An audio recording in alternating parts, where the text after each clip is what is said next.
What's up? Let's roll. We step up and in early edition as we throw it down before we head over to Madison Square Garden.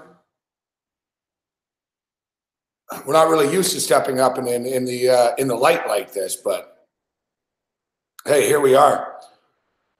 Here we are. I assume the chat will start to fill up. We're doing this show specifically for our boy in Germany, Matthias. It's always a bad time zone for him.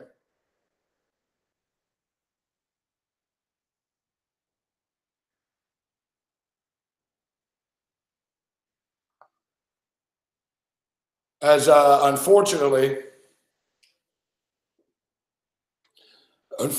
we've got cancellation in the UFC here tonight, which blows. What also blows is I went all the way to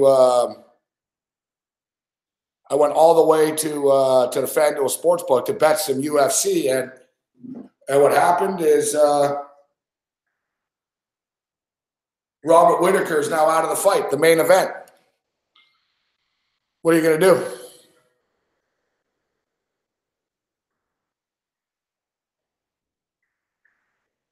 So I go all the way to the FanDuel Sportsbook to bet the UFC and specifically to bet on the Alliance of American Football League that kicks off tonight. They didn't have it. I don't know how they didn't have it, why they don't have it, but they didn't have it. I asked them, they said, "Oh, we're going to get it, but we're not doing it this week." So I don't know. Maybe they're waiting to see how it goes. They want to figure the league out. I don't know what the deal is, but it's a little disappointing. I can bet it online, but I want to throw it down there. Now, the lighting's a little weird here. I see now you got a nice clear skyline shot, but I'm sitting in the dark. It's tough in the end when it's light like this. I don't have the proper light system, right? You know, I could set up, but whatever. I just sort of hit record here and did this. So yeah, the lighting is a little strange, but yeah, you got a pretty nice view of New York behind me here, as you can see. You guys get a better sense of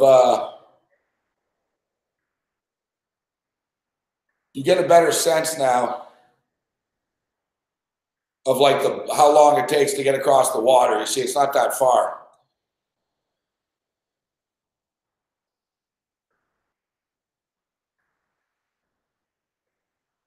As you can see, it's a very nice, sunny, clear day here in New York City.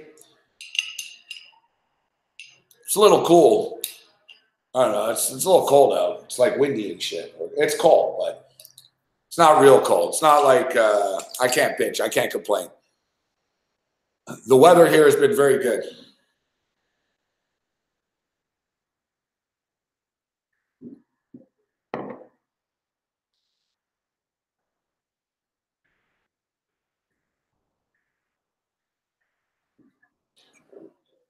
Yeah, the real estate industry, it's what they call a big time view.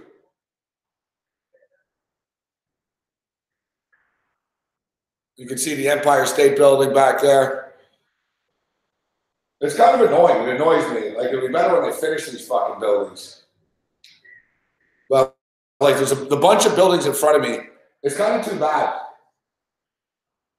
If I set up shop in the corner, which I'm going to do eventually, we'll get a bigger view. There's, like, more buildings, like, over here. The skyline continues, like Times Square and shit's right there. It's hard to point out, but the buildings to the right of you watching, like that gray building's the New York Times. I only clued in the other day that it was the New York Times, actually. And the one behind it is like Times Square type shit.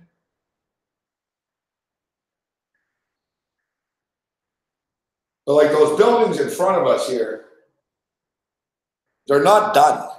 Like, as you can see, like, you can't really fully tell. I can tell, though. Like, there's sort of like there's like elevators, like, or sort of like lifts on the side and like construction shit going on. Pretty massive fucking complexes, though. And it's going to be part of the new skyline of Manhattan type thing. From what I understand, NBC is moving in there. Not just NBC, but like NBC have like Rockefeller Center and shit, but I think like their offices, NBC or their parent whatever company and shit, is like going to be the main leaser of that building.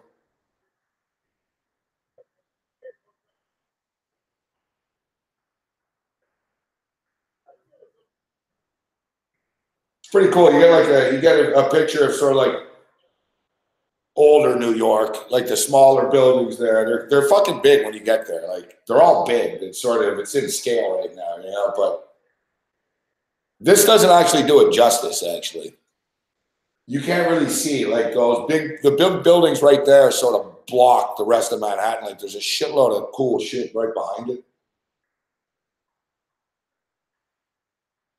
It is a great view though.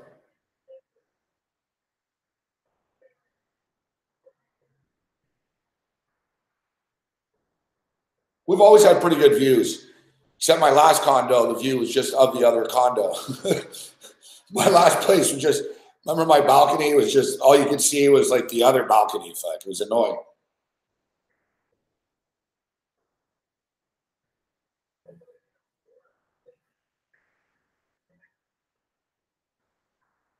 It is a cool building. I don't have any complaints.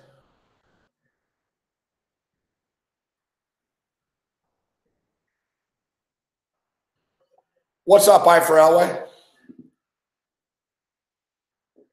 Yes, Grinch. I'm about parallel from 36th Street. Yeah.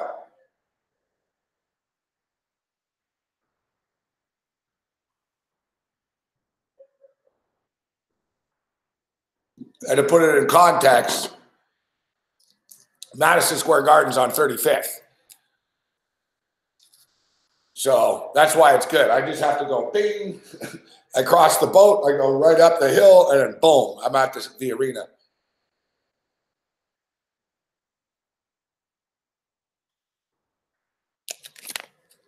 It's funny. I never see anyone in this building. I remember I went to that condo party at Christmas time. Had a good time, actually, and there were a lot of cool people. Younger people, but, they were cool and shit. And I saw one of the chicks that was at the party. Well, I've seen a few of them, actually, but I saw one of them. She's got a boyfriend. He's actually a Bills fan. I didn't know he was a Bills fan. I saw him fucking during the season. He was wearing Bills gear. I was like, hey. He was like, I didn't know you were a Bills fan. But I was telling her, I said, it's fucking crazy. I said, I haven't seen you ever since like Christmas at that party. And you live on the 4th floor too. She goes, yeah. She goes, in the wintertime, no one ever sees each other in this building. But she's like, in the summertime, it's off the hook, fuck at the pool. She goes, you'll see everybody. So yeah, in the summertime, there should be some cool parties here. I know they have a 4th of July. And I don't know, maybe they probably will have a St. Patrick's. They had a Super Bowl party here.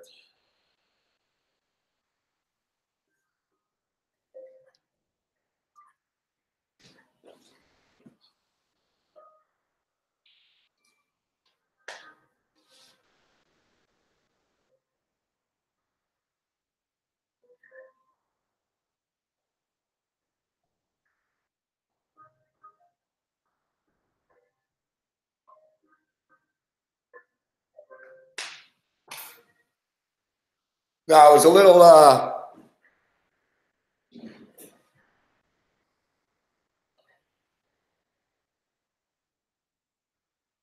I was a little disappointed, to say the least, when I got to the sports book and I found out they didn't have the football, the Alliance Football League.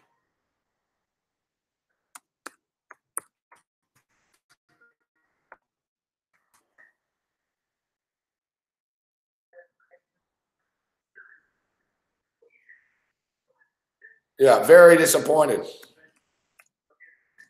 Now, it doesn't mean I can get in on this. Oh, boom. Georgetown won the second half, didn't they? Oh, we pushed. They were -2. We pushed. I can get in on this at Bookmaker. And I already bet the under in that Memphis game. It's tomorrow. But look, I'm going to be at the Raptor game tonight, so I'm not going to even see this shit. Like I said to Cam on the radio today, I did the Cam's morning show today, and I was like, hang my head in shame. I'm going to miss the inaugural kickoff of the Alliance Football League. But I see the Raptors right now. I'm looking right now. They're up to 13-point favorites. Dear God. That's the crappy thing. I go see the Raptors, and it's like, what am I supposed to do with this? You know, I got to bet on the game. I'm not taking the fucking Knicks. Are the Raptors really going to win by 14 points? Like, it's a lot of points on the road. Now, I've got them in parlay. So the first leg's hit. I had Michigan. We gave it to you. We had Michigan, Kansas, and the Raptors. So I've got at least I got a parlay that's alive going in here with this. I played another parlay at the sports book. I played the Raptors on the money line, the Milwaukee Bucks on the money line, and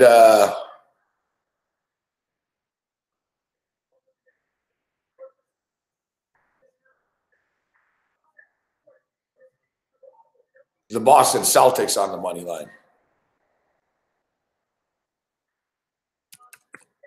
Although I got to say, is like the Greek Freaker out, something like that? Like, why is the number so low here now? It's the thing when you fucking bet on fucking NBA basketball earlier in the day, man. Seriously, like fucking UFC would get screwed. I played a big fucking parlay. And I put Whitaker in it. Now that's useless. Now I got to win the other fucking fights that are all like, I got Adesanya's got to win. He's a monster favorite.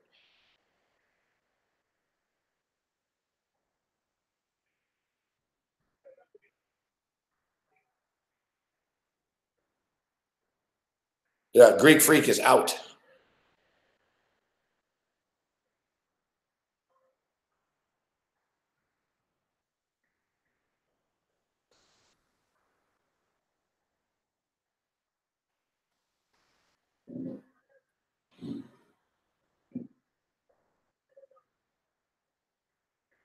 Yeah, the AAF, yeah. So they can still win the game, but that's great news. Like everyone's fucking out suddenly, man.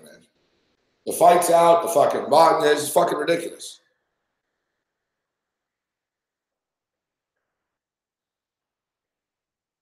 The total is 215.5 now in the Raptor game.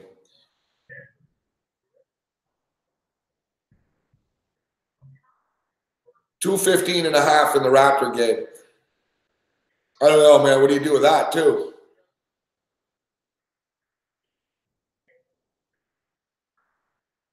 Raptors will probably win like 118 to fucking 97 or something. It'll be right around the number. They'll probably cover, but that'll be around the number. It's a lot of points, fuck. And don't forget, the Knicks suddenly have Dennis Smith Jr., who's pretty good. And they have DeAndre Jordan. They actually got better.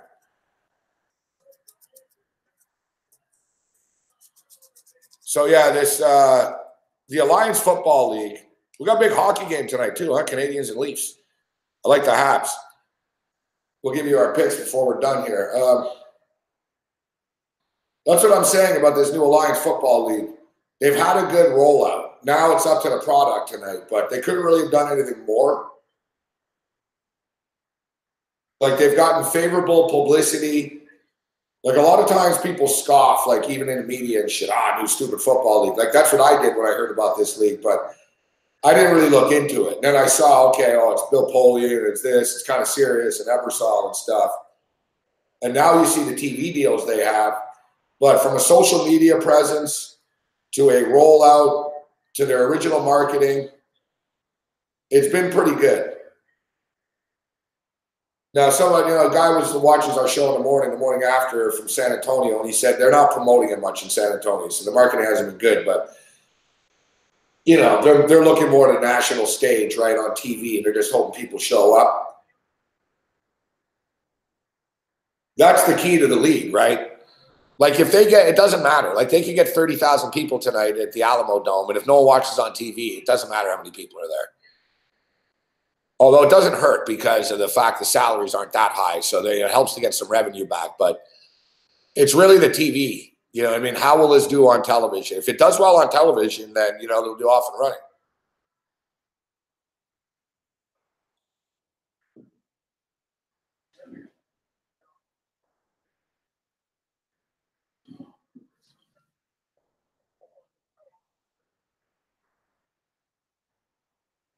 Yeah, CBS is doing like split telecasts.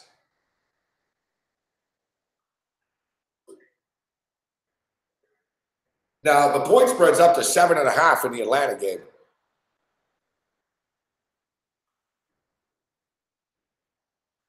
Point spread's up to 7.5. And there's no way I'm not going to jump on this right now. I don't know what the hype is here with the fucking Orlando Apollos, but Garrett Gilbert's the quarterback. I mean, you want to lay 7.5 points with Garrett Gilbert? It's 7 right now. Look, holy fuck, San Antonio are down to 1. Well, Memphis and Birmingham. Tomorrow's where the good game. Well, not good. This could be good tonight, but Salt Lake and Arizona should be a fucking good game tomorrow. Like these are the best teams tomorrow night. That's on the NFL Network. I don't know when Memphis and Birmingham are on tomorrow. It might be CBS Sports Network tomorrow. That's at 4 o'clock Eastern. I like Memphis plus the 3 and the under in that game. Arizona, Salt Lake. I'm leaning with the over now, and I don't know. I'm thinking maybe Salt Lake is a contrarian play. But as far as tonight is concerned, we're going to play the Atlanta Legends plus 7 and the San Antonio Commanders minus 1.5.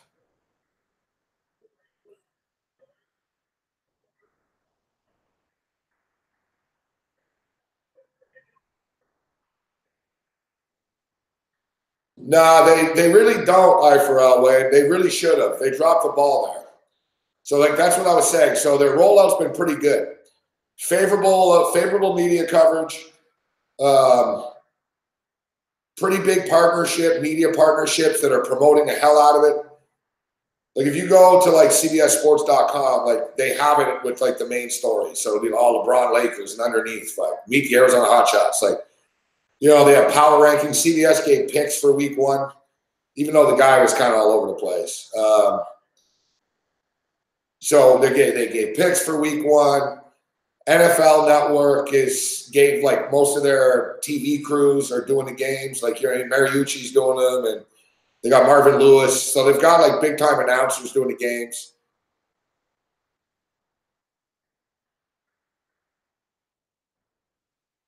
They've done a nice job. Like I said, between the NFL Network, Bleacher Report, CBS Sports, those are 3 big media companies that have been promoting it pretty well this week. The betting market. Now, as I for well always stated, to get people interested, fantasy helps, but betting is more important.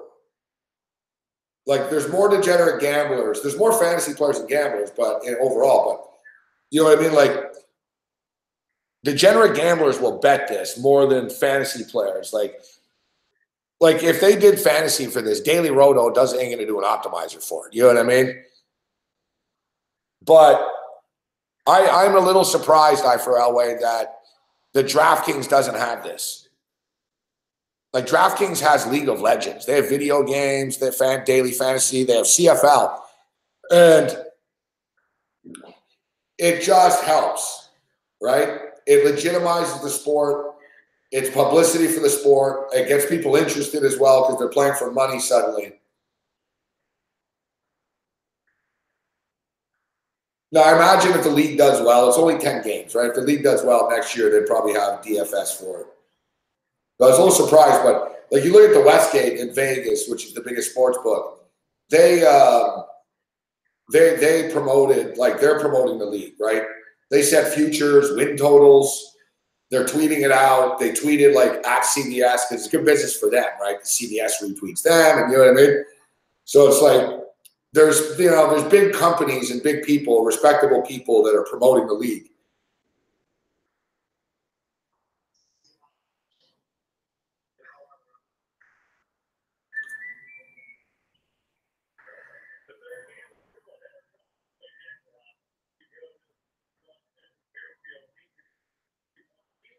So there is, like, Jim Day and the guys are in they did one.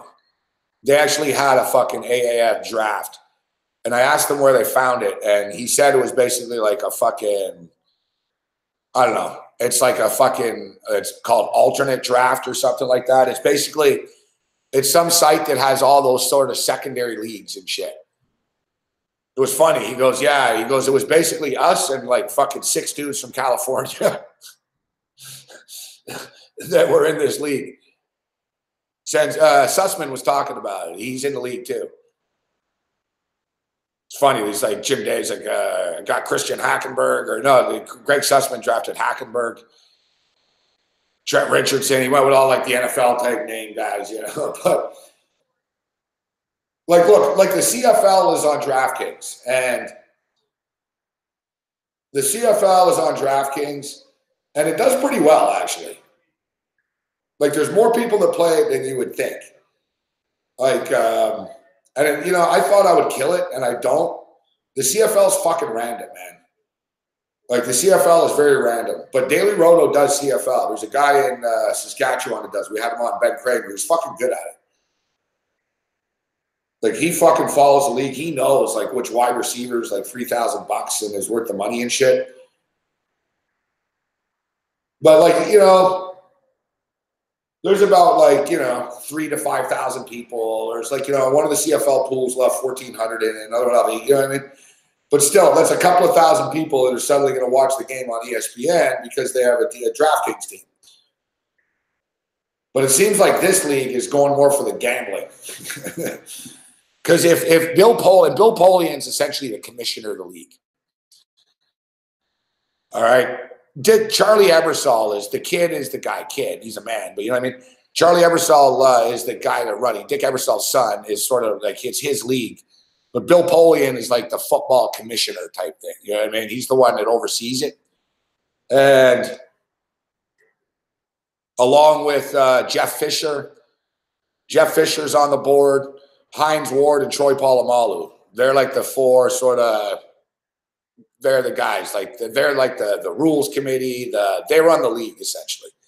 Ebersol's in charge of marketing, broadcasting, and Bill Polian's in charge of football operations.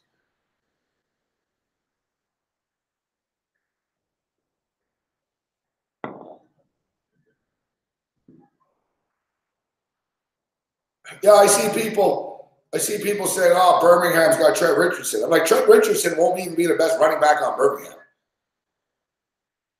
I don't know what it is with Trent Richardson. He's just slow and whatever. He doesn't recognize holes. He was, you know, it was sort of, Trent Richardson just looked really good because he's on Alabama. Like, you know, you look at Bo Scarborough looked fucking awesome when he was on Alabama, right? And Bo Scarborough's not an awesome back. He just looked really good. That's like the biggest thing with Bama players all the time in the NFL that scouts are worried about the most. Like most Bama players, you'll notice their stock drops at the fucking combine as opposed to going up. Because it's no disrespect to the Bama players. They're good, but it's like, it's deceptive if everyone else is good, right? Like if you're really good, like let's say you're on fucking the Oregon Ducks or something, you're on like, you're on Indiana. You're on the Indiana Hoosiers and you're really good. You're making fucking plays. You're a linebacker. You're running around everywhere. Like that's more impressive. Like they're like, oh fuck, look at this guy stand out. You know what I mean? Like look like Van Der Esch out of fucking Boise. He was like the stud linebacker running around everywhere doing shit. And he like Josh Allen, not surrounded by NFL talent. Right? Josh Allen, like people like criticize Josh Allen. Oh, he only completed 56%. Dude, the guy's playing with stiffs, fuck, in Wyoming. He's got a bunch of white guy wide receivers. His fucking running backs are slow. You know what I mean? Like everything's like in slow motion, fuck, right? Like, what do you want him to do? He can only do so much, right? But when you're on these elite programs, and especially Bama, because they're so well coached, right? So there's always that stigma. There's always that question that, you know, is this guy really, really good, or was fucking he on the field with 10 other really, really good players that made him look better? And he had the best coach in college football history guiding him, right? That's why you'll notice like a lot of like big time players, they're not from like winning teams, like top notch winning. You know, Clemson's produced some players now in Bama, but you go down the list, like, you know, Ben Roethlisberger played at Miami of Ohio. Fuck. Josh Allen played at Wyoming. Baker Mayfield, pretty elite at Oklahoma. Deshaun Watson, Clemson. Alabama never have quarterbacks in the NFL. Michigan are a very good NFL factory, but Michigan aren't a great college football team. I mean, they're an average team. I say that as a Michigan fan. Michigan are better at producing NFL talent than they are winning college games.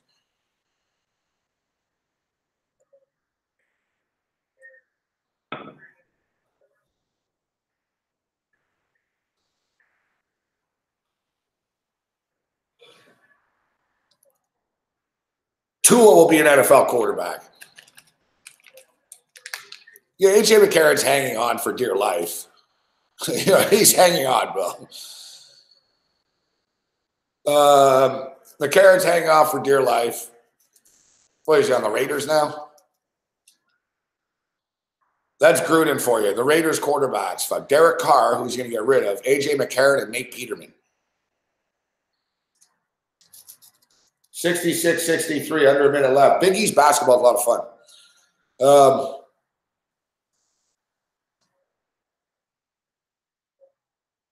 66-65. If Villanova wins the national championship, this year, like Jay Wright's the greatest coach ever type shit. Like, Villanova lost a couple of games early in the year, and they were like, wow, they're not the same. Finally, the run is done. They lost everybody. And oh, big fucking steal. Look at this, Nova. 13 seconds left. Nova gets the ball.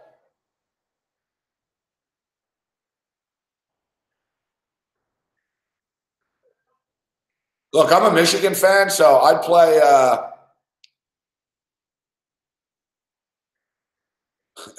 Peterman's done. Yeah, they're on the same team again, Drew. Isn't that funny? It's true.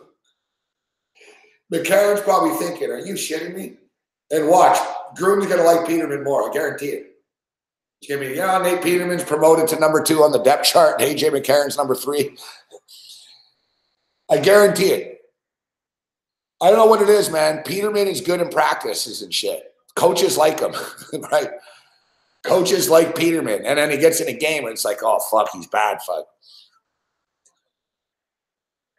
They're called practice quarterbacks. There was a guy named Kevin Sweeney. We're going back a ways. His name was Kevin Sweeney. He was the quarterback for the Montreal Machine. And he was actually on the San Francisco 49ers practice roster or something there, too. And the guy was terrible, fuck, all right? He was really bad, man. And, like, the Montreal Machine were a pretty good team. It was in the World Football League. Pretty good league. It turned into NFL Europe after and shit. I used to go all the games, the Montreal Machine. They got like 50. They used to sell out the Olympic Stadium. It was fun. So, like I said, I like these sort of any given Sunday fucking leagues. So, the Montreal Machine. Remember the kicker for the Giants, Bjorn Nipmo? He was on the Montreal Machine.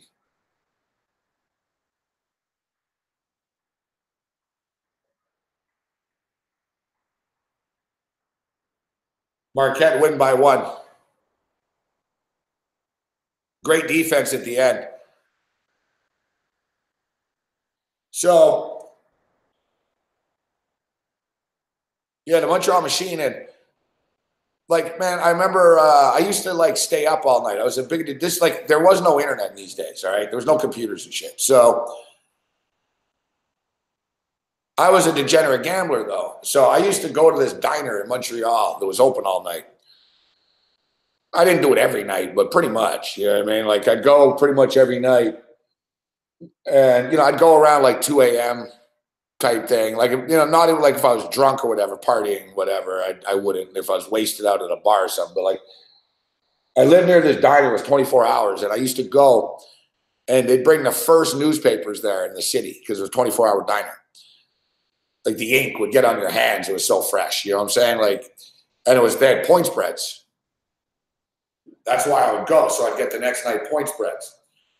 So I'd go to bed knowing, okay, what's the spread for the fucking Knick game or whatever, right? So,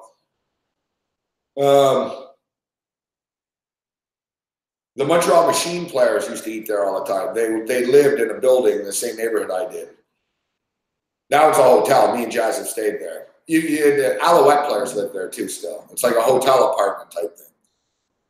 It's like a hotel, but like have like a kitchen unit and fucking, you know, there's a balcony. It's like an apartment building hotel. It's a pretty cool place, actually. It's like it used to be like really cool, like in the 80s and 90s. Now it's like dated, you know what I mean? But anyways, so like all the football players live there all the time. Like the Alouette players live there. The Montreal Machine players live there because they don't need to buy anything. It's furnished. There's fucking dishes and it's fucking easy. You just get in the metro station that takes you right to Olympic Stadium and shit. So they used to all go to this diner. And I remember like talking to the players. I said, man, your quarterback's fucking terrible. I said, like, I was talking to the lineman about it. And I said, why does he play all the time? And Buddy told me, he goes, the coaches love him, fuck. And he said, you know, it's crazy. He goes, he's really good in practice. And then one of the other linemen said, yeah, he's a practice quarterback. And I said, what do you mean? And he goes, there's quarterbacks that are like in practice, they make the perfect throws, they make the right decisions, but in a game, they fuck up. And Earl de La Pral was telling me about like that too. Like he said, there's one kid that, like, I remember I asked him about one of his kids. I said, the kid looks pretty talented, Earl, your quarterback. He goes, yeah, he goes, but he tightens up in games. He goes, the other kid's not as talented, but he's looser in games. Like he's, you know, so that's the thing. Like, so, but that's the thing with Nate Peterman. Like Nate Peterman can't be that bad, guys.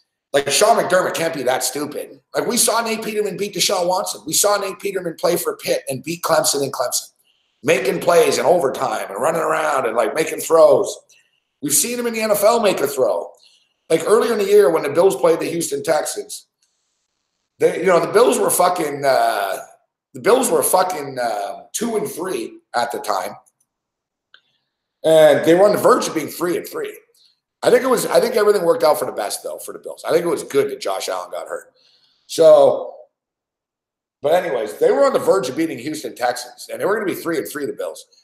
But fucking Josh Allen got hurt in the game. The Bills were up, and Josh Allen got hurt, and I was like, oh fuck me. And it was like it was 10-7. And it was going back and forth type shit. And Nate Peterman came in on the first like series. He came in for Allen.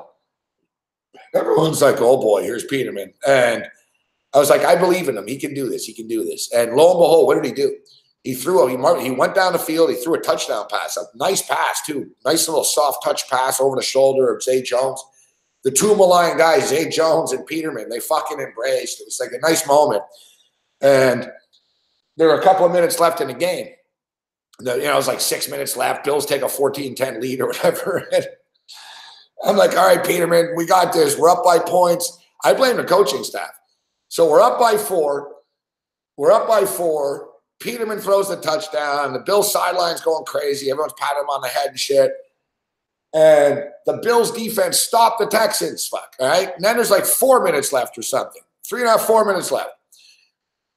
And the Bills get the ball back on their own like 20-yard line, 18-yard line, whatever, on a punt. They get the ball back. And for one fucking reason or another, man, and I like Brian Daboll. He's a good OC. But I don't know what the fuck he was doing. For some reason, he had Nate Peterman throw this little out pattern. It was a pick 6, fuck. Bills lose, fuck, on the pick 6. And what was crazy is, so the Bills get the ball back after the pick 6. There's still like 2-3 minutes left. He fucking nearly threw another pick 6, fuck. Like it got intercepted, but Buddy returned it, but he got pushed out of bounds. It was like, holy shit, man, this guy's a menace to society, fuck. He really is. So, like, 1 minute he threw a nice touchdown pass, but like 5 minutes later he threw a pick 6. Fuck.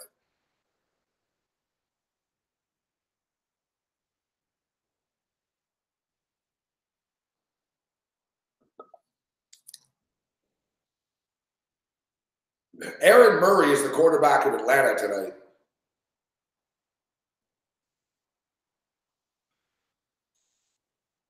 Yeah, I don't know. We'll never know, guys. I mean, it's a new league.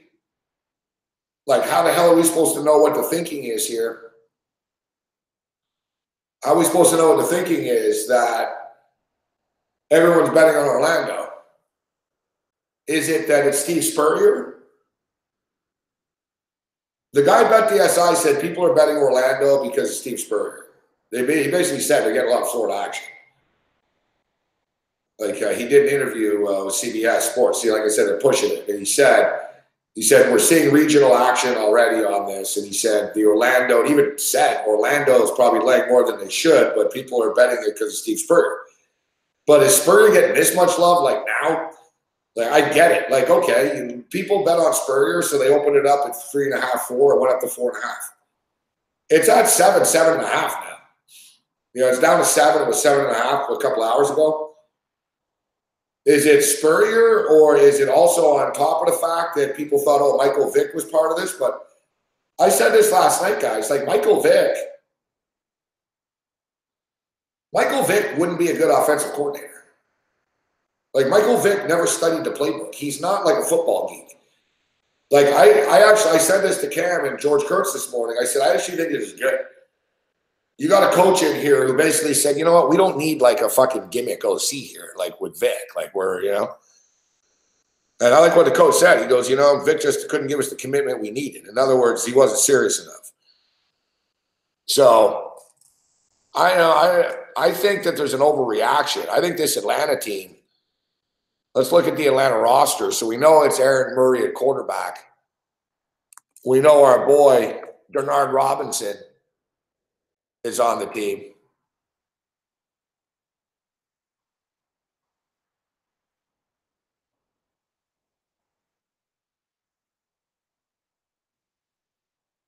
The Atlanta Legends, they're purple. Legends versus Apollo preview.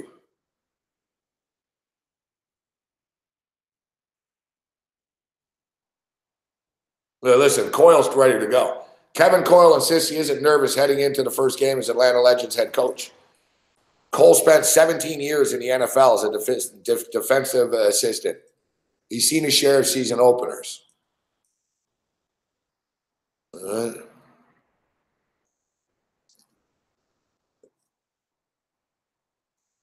I'm looking forward to seeing the guys go out and play, seeing what they can do.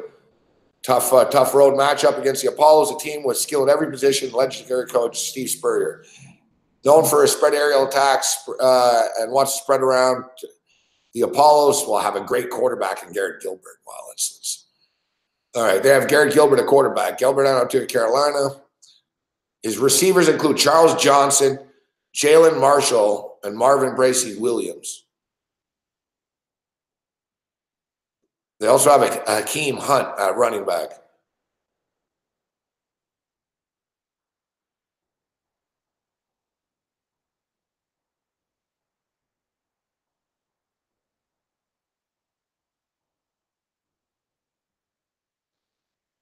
Matt Sims. Matt Sims is the quarterback for Atlanta.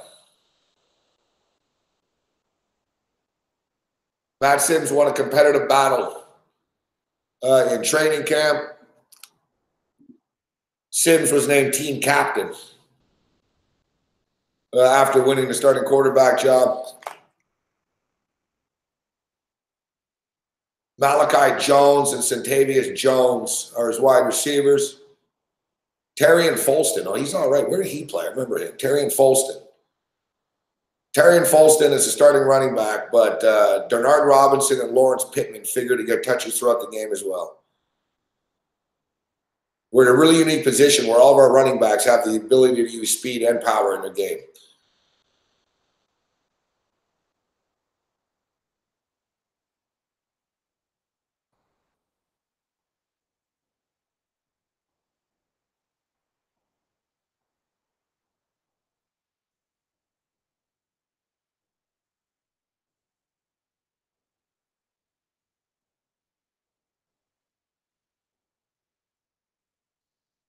Well, you got to be kidding, shit. No one's waiting for nothing. We're jumping right in.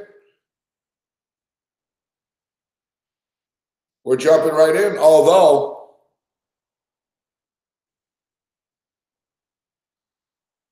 like I said, FanDuel didn't have it. Kind of disappointed in that, to be honest, but whatever. It is what it is. I'll bet it online. I'm not going to go crazy with it, but I'm betting it. We'll post it on Patreon here for those of you that aren't here right now. We want to welcome Stella. We want to welcome Stella to the Patreon family. I sent her a link. I don't see her here right now, but I was tweeting out. I said, I got a crazy day today. I'm going to do a podcast. And she goes, "You have a podcast?" I was like, "Yeah, I'm on all the time, but I'm here." This chick don't screw around. She signed up like 2 minutes later. She's like signed up. She goes, "I'm in." So welcome aboard, Stella. I think she's in Montreal.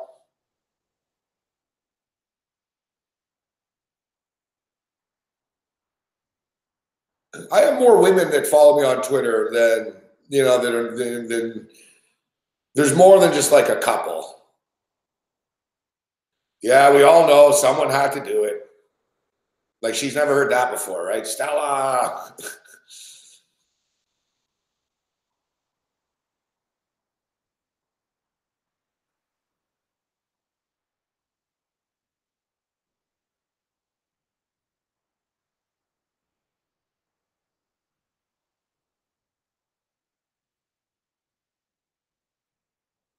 Yeah, Meg. I see Meg on Twitter, but she's not around. She was on SBR. I think Meg is he's the Capra God's girlfriend, who's a Patreon. I think it might be SanderCon. The dude that only talks about gambling here all the time. The guy that always says everything's a lock.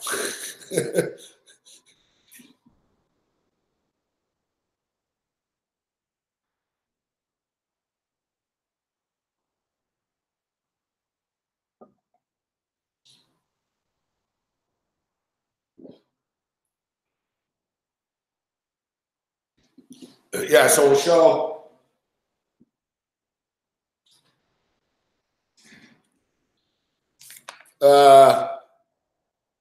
Is what we played at the book.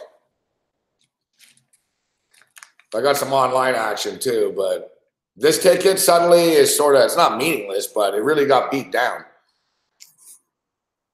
I took Robert Whitaker and Israel Adesanya, $150 parlay here.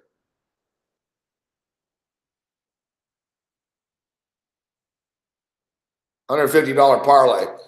Now the Robert Whitaker fight is canceled. The UFC is a real shit show tonight. This is a pay-per-view too, isn't it? Like, are you fucking kidding me? Like, really, guys? Like, fuck, man.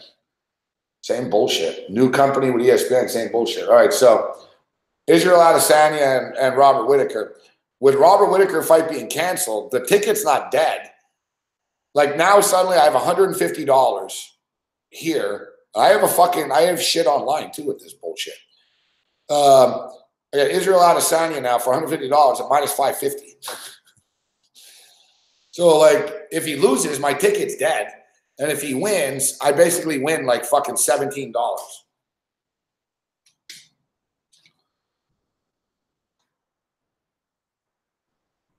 I played this fucking ticket before the Greek Freak was out. It's fucking great. It's like this one I'm getting pissed off. Nothing's working out here. I played this ticket, $160. Toronto Raptors to win the game, Boston Celtics to win the game, Milwaukee Bucks to win the game. Now I got to fucking sweat this shit out because the Greek Freak's not playing, but Milwaukee should be all right. They're better than just the Greek Freak. Orlando don't suck though. Like Orlando are a pesky team, but we'll be all right. Orlando are a pesky team, but we'll be all right.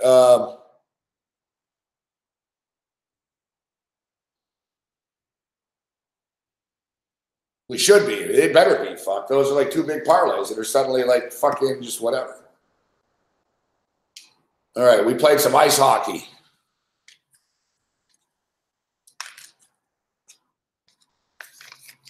I know we got some Leaf fans in the house. You're not going to like this one. Montreal Canadiens. $50, Montreal Canadiens. Plus 105. On their home ice.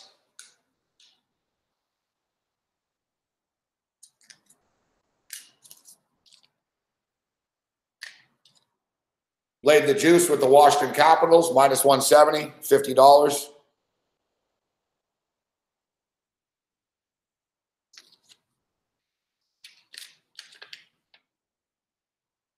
Played the Vegas Golden Knights, $50.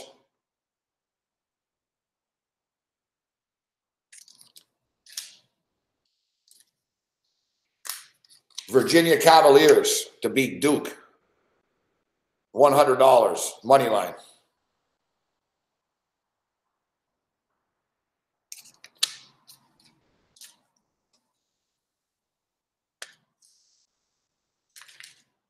Oklahoma City Thunder, Houston Rockets, over 237.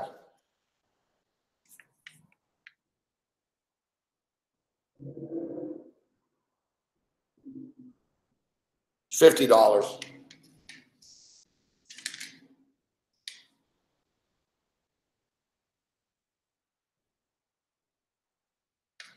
Lando Venata, Devontae Smith parlay, UFC. Lando Venata, Devontae Smith parlay, $50. And Smiling Sam Alvey, plus 114, $25.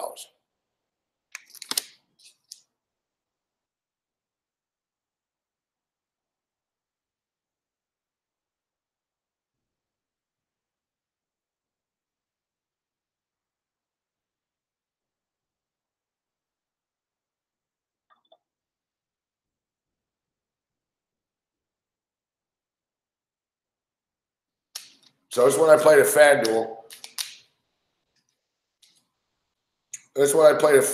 Now, hey, we were just talking about you, Sandercock. You're in Charlotte, right?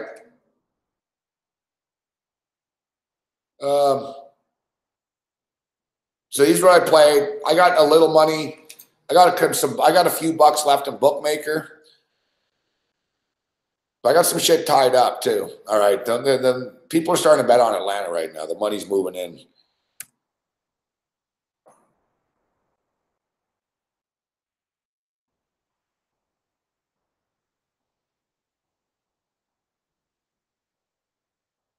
All right.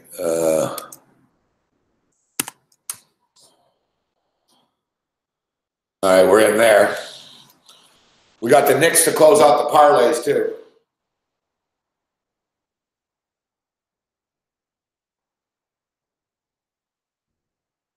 A little buzz there. If I only drank one beer, it's like, holy fuck.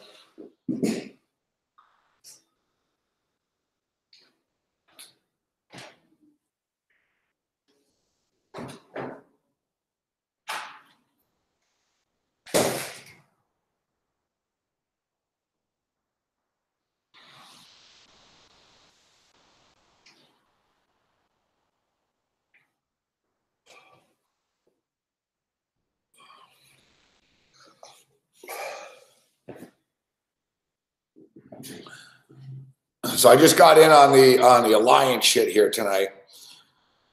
Not only have 51 bucks left, like where did all this money go? Fuck. All right, yeah, I have $100 parlay on the Raptors, Michigan, and Kansas. So I just need the Raptors to win for that parlay. I have the under already in the Birmingham game bet. It's not much. So what do I have? I got 50 bucks on the Memphis game. Oh, and I got fucking $50 in golf props, but I already knew that. So 50, 150, 200, 225.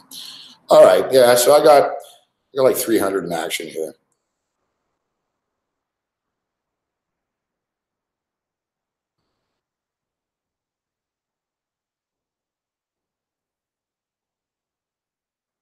Oh, Greensboro.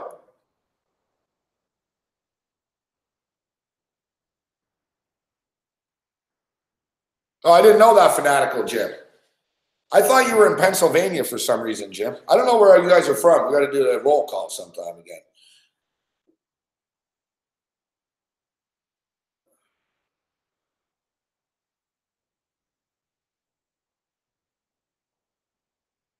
I didn't know you were in Charlotte, Jim. I knew Sandercock was, or in that area.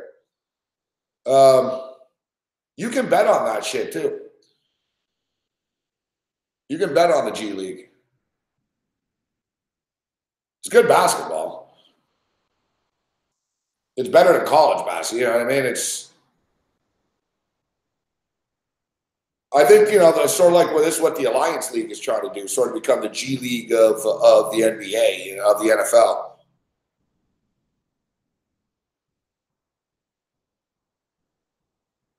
Like the Raptors G League team is good. The Raptors G League team is good. Like fucking, like there's always like, like a lot of the Raptor players are on the Raptors or have been through that program. The Raptors like treat the G League seriously. Like it's not like a throwaway. Like they fucking, if you're a second round pick on the Raptors, they'll send you to the G League team. And then you have to prove it that you can play on the NBA team.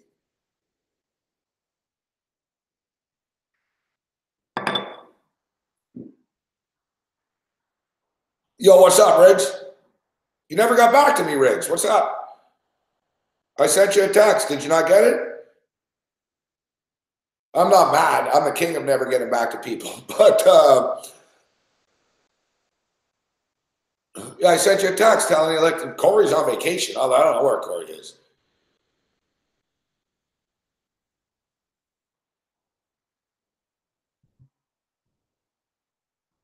I was at FanDuel earlier too.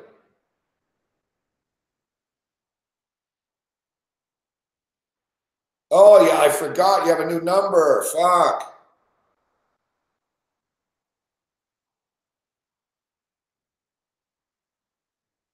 Send me, give me your new number on Twitter there. I didn't know that. Yeah, I'm going to the Knick and Raptor game tonight at Madison Square Garden. I said I was going to ask you wanted to go. I was wondering why I didn't hear back from you. I figured you were on the road or something.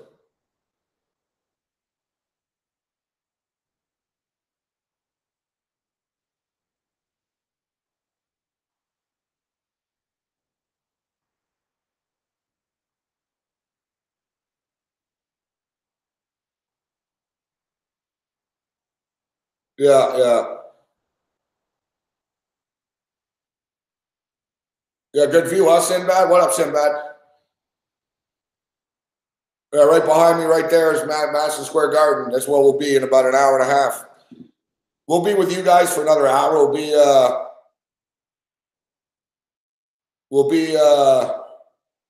got to leave at about 6 or so.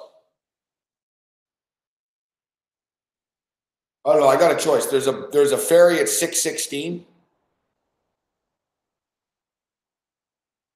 And there's another one at 6:36.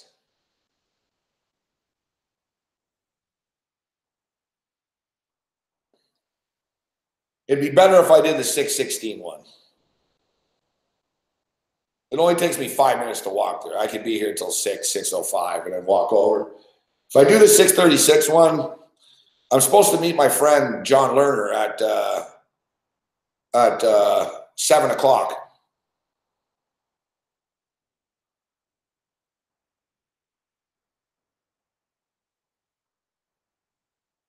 I might do the 6:36 one. It's just like the thing is exactly like it takes me a few minutes, Drew. You know me, right? Like if I do the 6:36 one, I'm gonna be rushing because also on the weekend the shuttles aren't there all the time, bro. Like they're slower. Like I do this rush hour in the morning, the bus is waiting for you. In the weekend, it isn't, and they have an alternate route. They don't go up 34th Street on the weekend. They go up 42nd Street.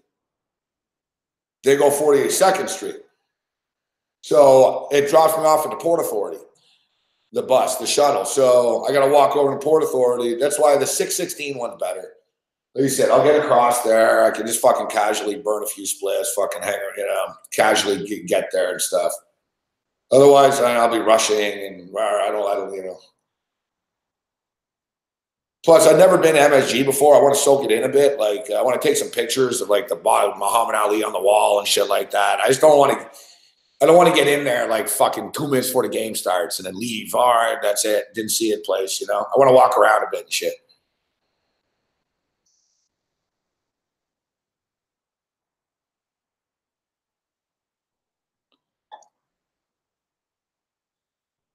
I'm on Virginia.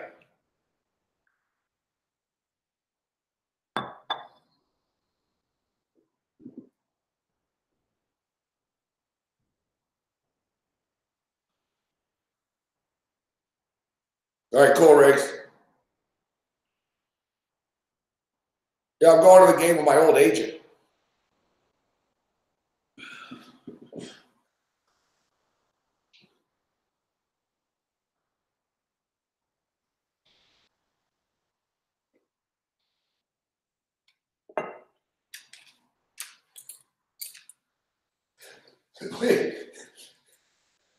We had a little disagreement though about the tickets.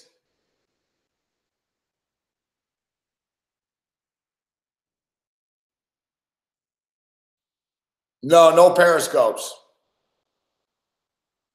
No periscopes from MSG tonight. No. I think I'll probably get booted from MSG for doing that. And no. Any periscope I ever do, I have to be like stone cold sober.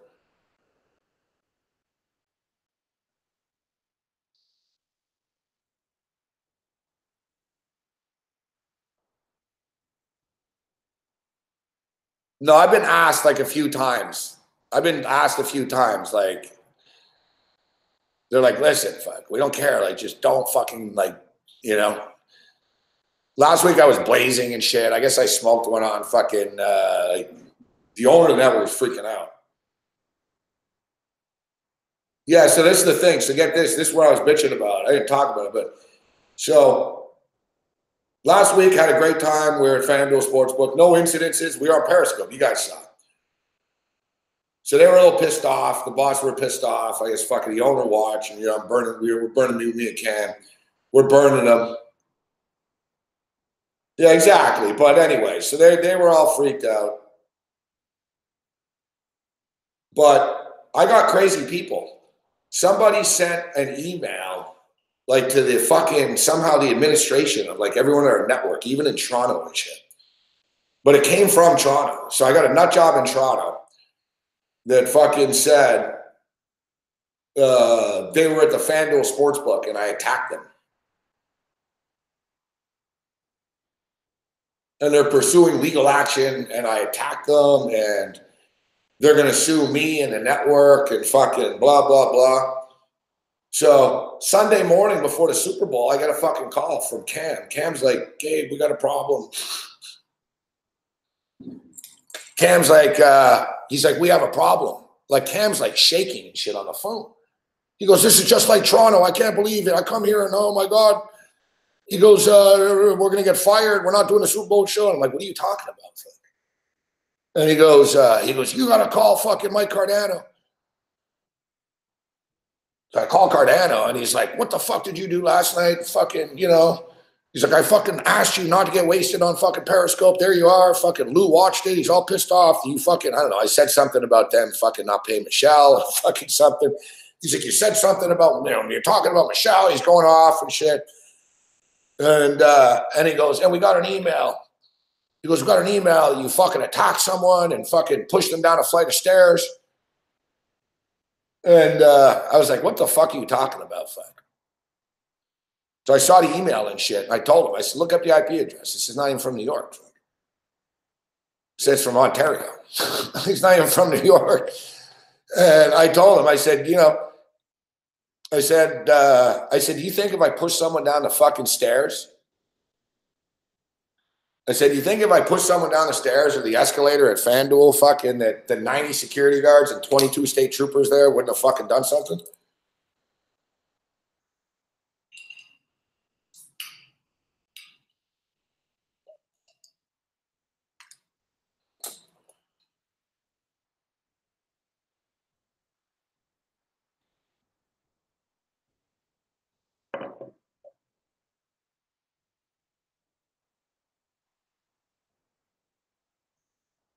Yeah, I don't know who it is. I don't know. Maybe it's that Ric Flair dude. It's someone in Ontario. Like I said,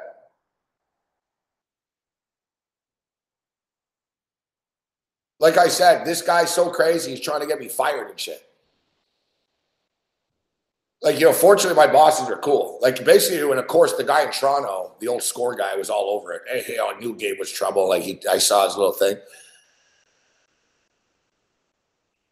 And what was the problem was they were like, well, you were pretty wasted. What happened? And fucking, I told him, I said, listen, I told him point blank. I said, I would tell you if I push someone. And secondly, I was in a good mood. We were hanging out with old ladies. I didn't get into one confrontation with anybody. And thirdly, if I fucking did, I would have gotten arrested. Fuck. Right? And I said, I don't know if you guys have ever been there before, but especially now. I said, there's fucking state troopers everywhere. Fuck. Like, it's fucking over the top. I was just there. There was 2 state troopers in the fucking lobby. They metal detector wands you when you go in and out of there now. Like fucking, it's hardcore. Fuck. Like, you can't do anything there. And I even told, fifthly, I said, and on top of it, I said, sports books are the only place I respect. I said, to me, a sports book's like a place I don't want to get banned from, so I don't fuck around there. That's what I told him. I told Cardano, I said, I don't fuck around at sports books, bro. Like, I don't want to get banned from there. And it didn't take long. That's what I want to sue the guy. Like, this is fucking defamation of the highest regard. He's trying to he's trying to ruin my life. Now, he can't because whatever, facts are facts. That's what I told him. I was like, yeah, good luck with that, fuck. I was going to respond and tell the kid, listen, I'm suing you, fuck. I'm fucking going to hire a fucking private investigator. I gave your IP address. Like, I have the IP address.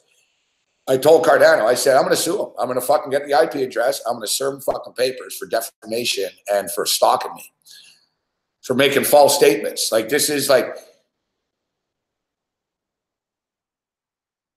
and that's the thing. I thought about that, Drew, and I'm going to lose because of that, because I didn't get fired. Fuck. You know what I mean?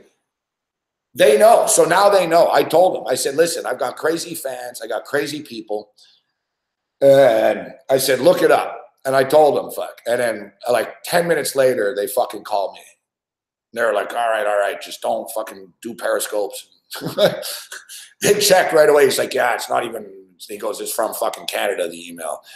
I was like, yeah, no shit, it's from Canada. Fuck. I don't know. So there's some loser out there that wakes up every day cheering, how can I fuck Morency?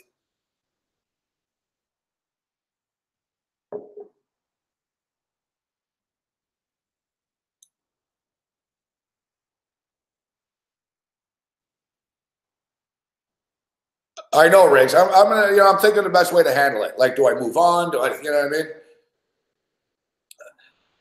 I'd like to out him, basically. I know I won't win money, but I like to out him.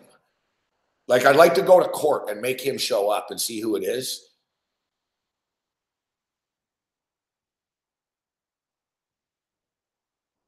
Get him on probation for cyber stalking or something, I know who it is, but I don't know who it is. I know it's that guy. It's that dude. We know who it is.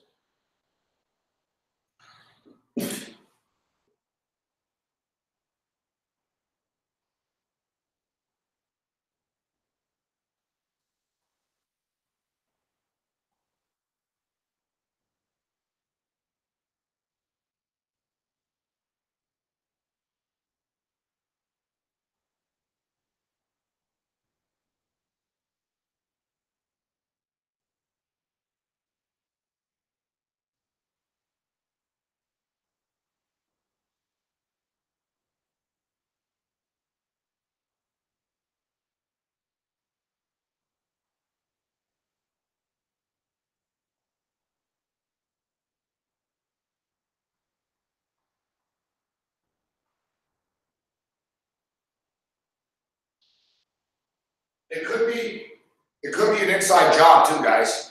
Because even Cardano told me that. He's like, he goes, the guy sent the email to the fucking one of the head of the fucking fight network in Fantasy Canada. And he goes, no one knows that email. He goes, the only people who know that email are people that would be in Canada that would be close to know. So that's what's even weirder.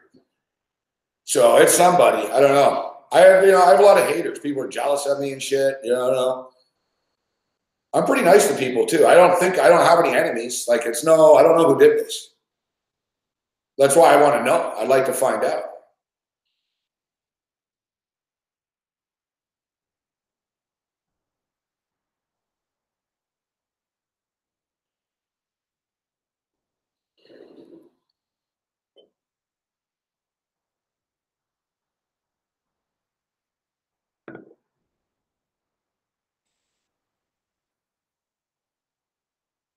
Yeah, exactly. Camera dude, you're gonna fish.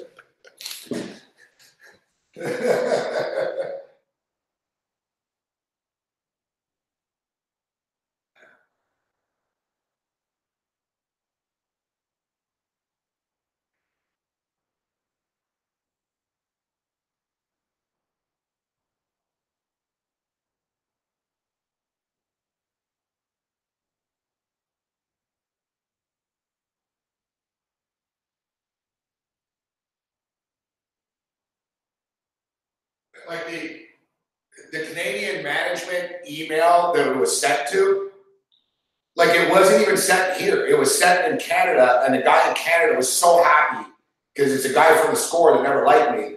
And he was so happy to send it to the guys in New York. Oh, look what Dave did. He pushed someone down an escalator.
I'm pretty sure I know who it is.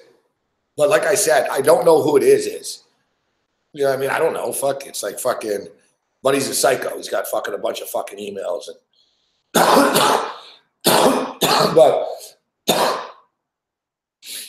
it's pretty crazy. It's one thing like to troll someone, you know what I mean? Or like send me tweets and shit, or you suck and shit like that. But it's another thing when he's like, oh, I won't sue you guys if you fire him and shit. It's pretty twisted. Like, it's pretty twisted. And Cardano even brought it up. He goes, whoever it is, he goes, it's from Canada, even after like he knew. He said, no one knows that email. He goes, it's not even on our fucking directory. And because I said, it wasn't sent to you. He goes, no, it was sent to the fucking Toronto office. And he goes, we thought that was strange. And I was like, no shit, fuck. They didn't question me. They believed me right away, fuck. Cardano was like, yeah. And I even said, like, I was like, I said, if this kid really wants to sue, I said, I assume there's cameras, fuck. So I said, I told Cardell, I said, the worst thing you'll see me doing is smoking weed in the parking lot. Yeah, I got psychos out there, guys. What do you know? Whatever, man. It doesn't, it doesn't freak me out. It doesn't freak me out or anything. I'm not. It bothers me because I'd like to fucking beat the fucking shit out of him with a baseball bat. That's the thing, I've been down this road before. I once fucking tracked someone down once, and I basically told him, you have two choices. I said, you got three choices, actually. I basically said, I said, I know where you live.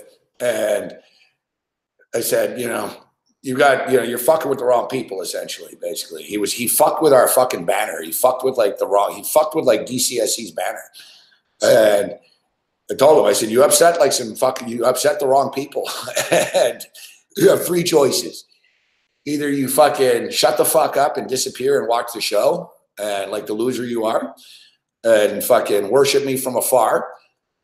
Two, I will fucking get you arrested. I called the cops and everything, fucking Toronto. I actually did. I've been down this road. I'm sure it's the same kid. I'm sure it's the same guy. I called the cops, fuck. And it's the only time I've ever called the cops, fuck. I called the cops. I called the Toronto Police Department, and I said I have a stalker. They took it seriously. They put me through to this detective chick, and I told her, I said, I'm a television host. This guy's out of the normal. Now he's fucking with my commerce. I told her he hacked into my website and fucked with my commerce. And she said, oh, really?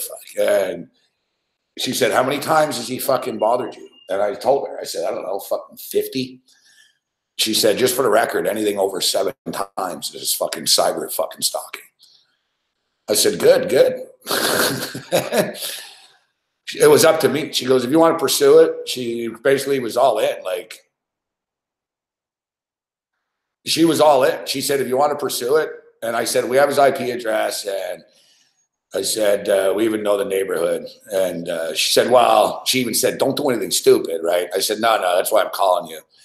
So I told the guy in the email, I sent an email, and I said, listen, if it was up to me, I'd come to your door and bash your fucking face in. But I can't do that. So, and I said, your other option won't end well for you at all. So I said, that's not good for you. I said, your third option is you're going to get fucking arrested. I'm going to bring you to court for stalking me.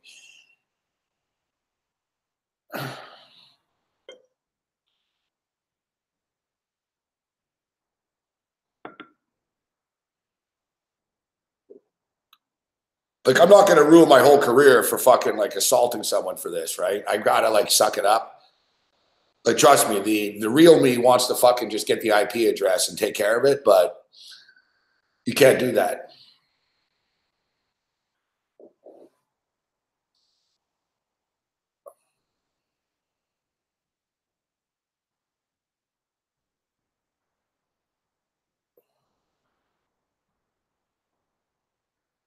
Yeah, you can't do that.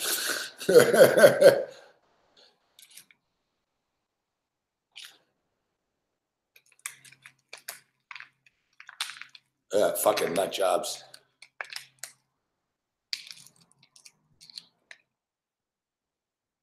That's why somebody asked me on Twitter, what section are you sitting in tonight? I was like, well, I don't think I'm going to fucking tell you, to be honest.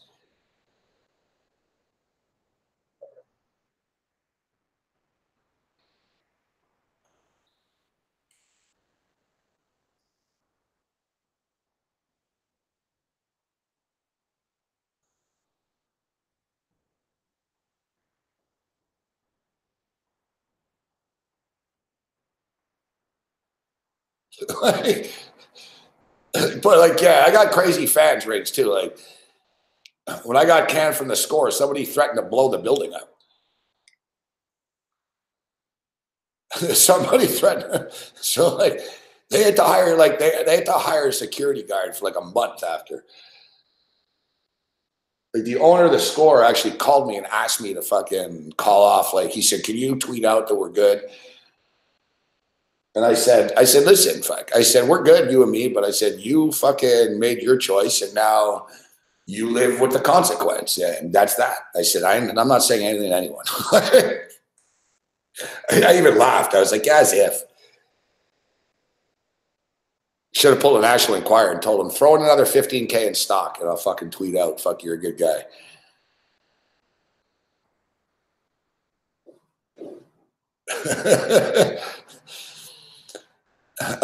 We lost patrons this month, Rich. I think I'm getting stiffed, fuck. I think people like unsubscribe or something late in the month. I got to tweak it. Like Patreon even said, hey, you can change it how it works and charge up front.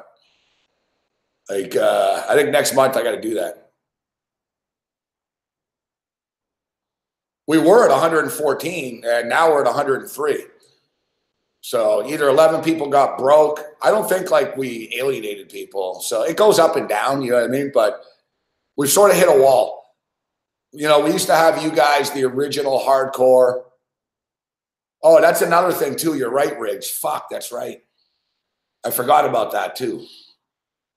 Even Patreon didn't pay me, fuck, like for the first. I don't even think they paid me yet, honestly.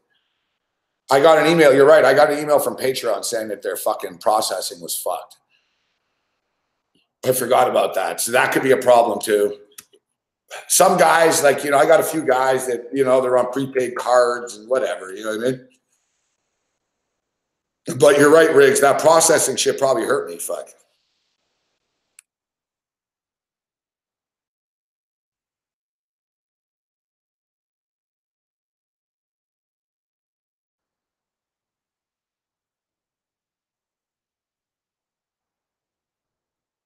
Yeah, I didn't want to think that was the case, Brooks, but I've noticed the pattern. And then they sign up again. And I clued in. I was like, am I getting scammed here? And I never thought I was. I was like, nah, it's already approved or whatever. And then I realized, no, I am. Fuck.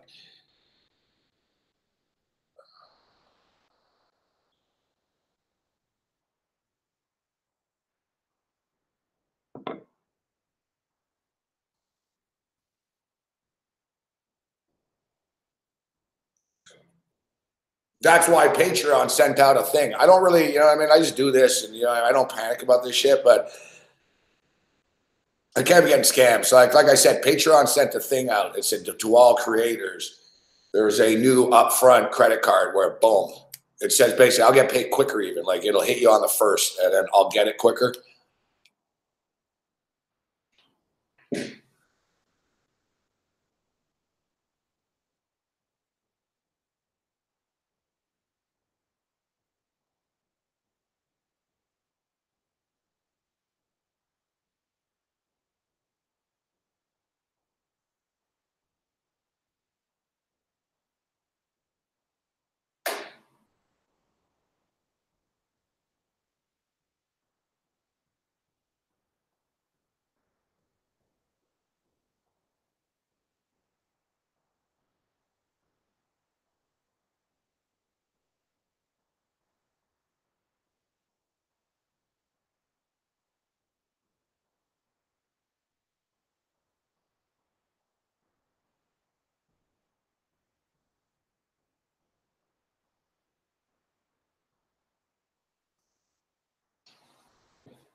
Now the view's getting nice. The lighting's nice now. Hey, that looks good.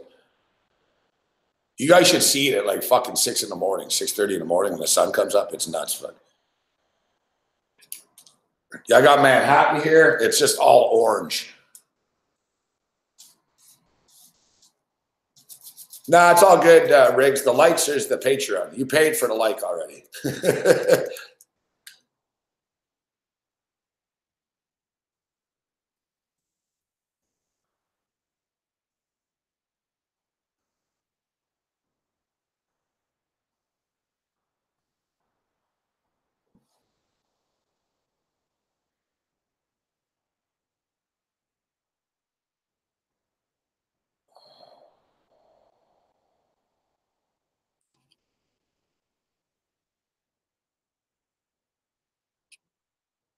All right, what do I have here? Fuck.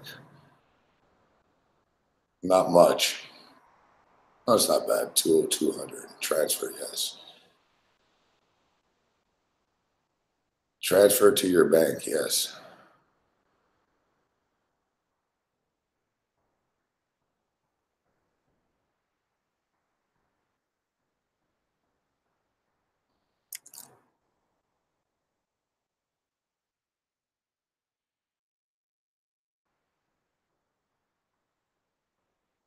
Five, yeah, all right. Transfer. Done. Okay.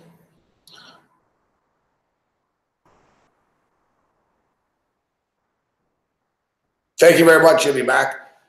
Hey, the Saturday shows are worth it alone. Transfer to Riggs, yes.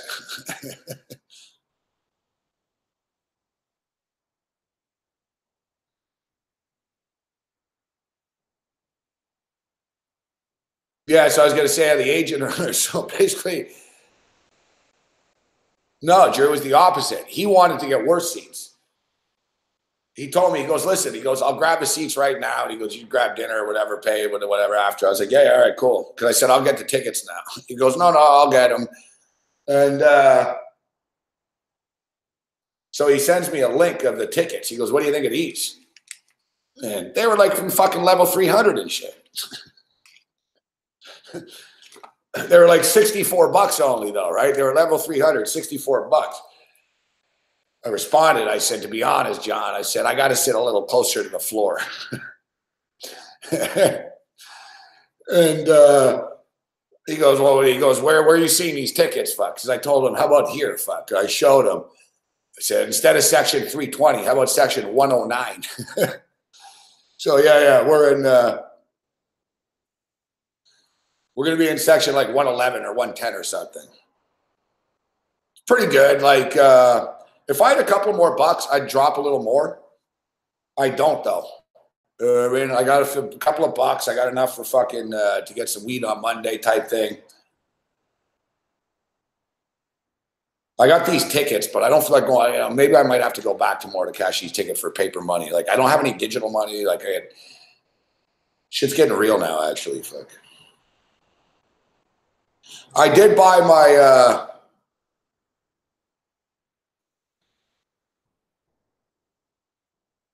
No, I'll show you where. We're going to be in the corner. We're going to be in the corner.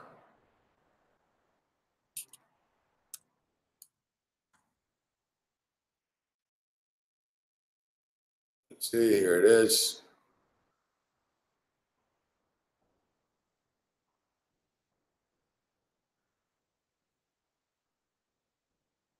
Oh, fuck. They're starting to go up in price now.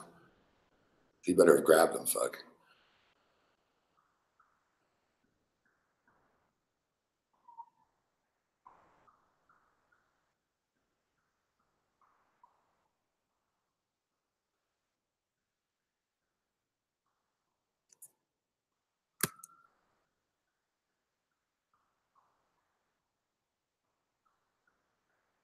No, Oakley was courtside.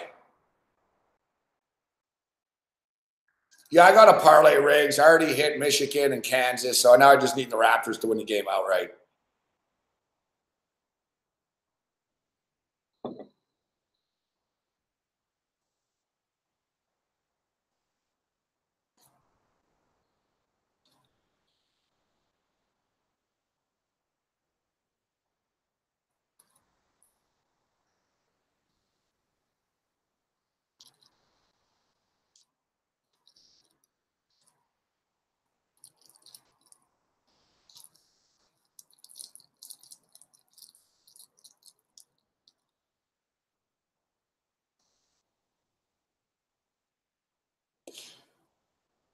No, I'm not on tomorrow. So yeah, give me a call if you're going. If you pass by rigs, maybe I'll go over with you and cash some quick tickets tomorrow. I got to win the cash, but yeah, I got a stack right here. I played tonight's games.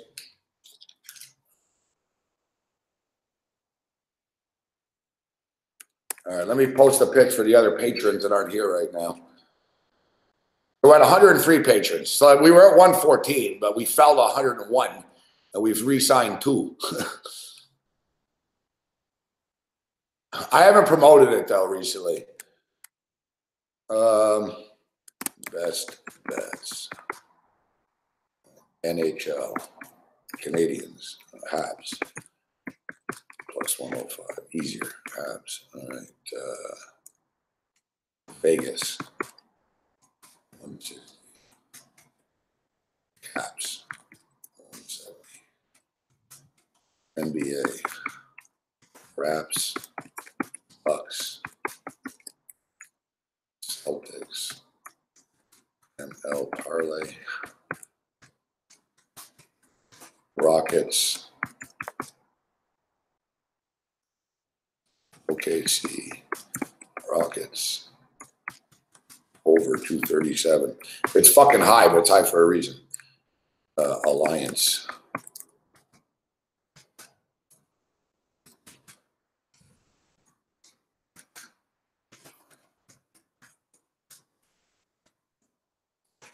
Legends. First time I'm typing this. Legends plus 7. Commandos. Minus 1.5. UFC. LV plus 114. Anata. Smith. Parlay. What did that pay? It was like minus 160. What is that? Fuck.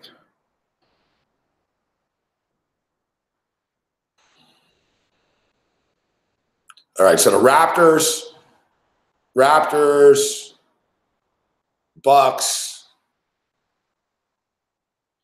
The fact that Greek Freak is out makes the Bucks actually sort of affordable. Celtics parlay 170. It's not great, but I'm trying to get some action in on this game. I'm thinking about taking the over in the Raptor game.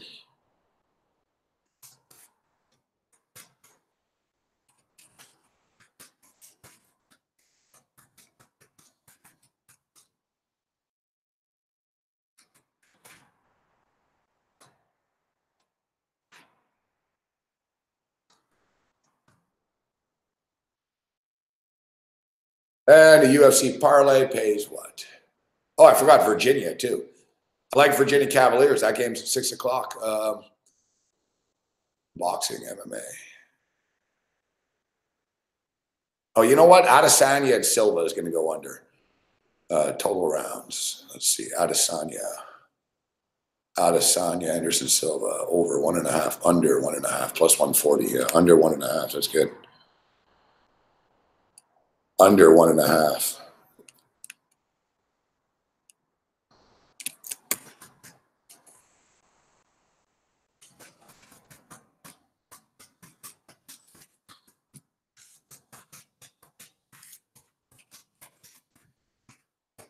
Yeah, it sucks that Whitaker's out. Fuck.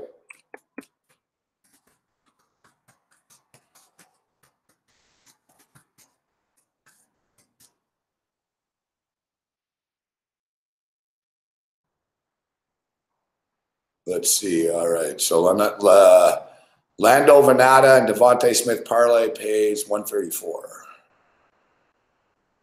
Minus 134. CAA B Virginia.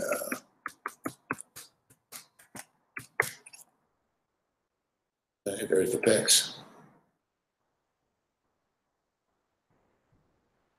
And the picks have been sent to you, even though you're here with us right now. Oh, I got to edit that. I made a mistake.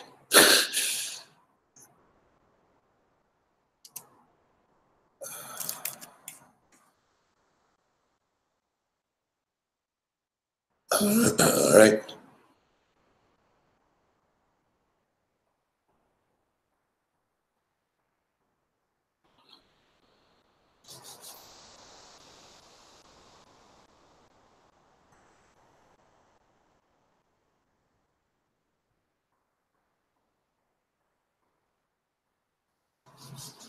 What time are you going to the book at tomorrow, Riggs?